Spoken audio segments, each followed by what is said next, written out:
Finally this week, we turn to Brazil, where even the Amazon rainforest looks like it's gotten a wax.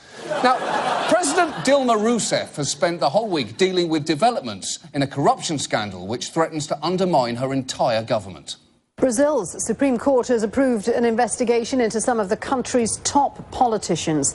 They're accused of taking bribes in exchange for lucrative oil contracts from the state-run oil company Petrobras.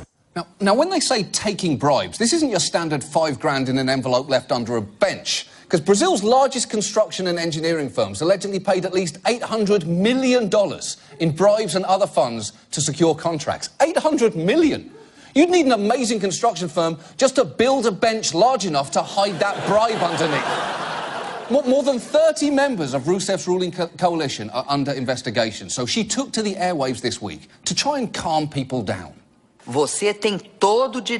You have every right to get irritated and be worried, but I ask for patience and understanding because this situation is transitory. Is it? How is it transitory? Because unless you're about to flash the entire country with one of those memory-erasing sticks from Men in Black, I don't think people are going to forget about this. In fact, Brazilians weren't even listening to her speech for a pretty loud reason. Her critics had organized a kind of pot-banging protest, and I was in Sao Paulo, leaned out the window. It sounded like a football game. People were banging their pots, honking their horns. Fora!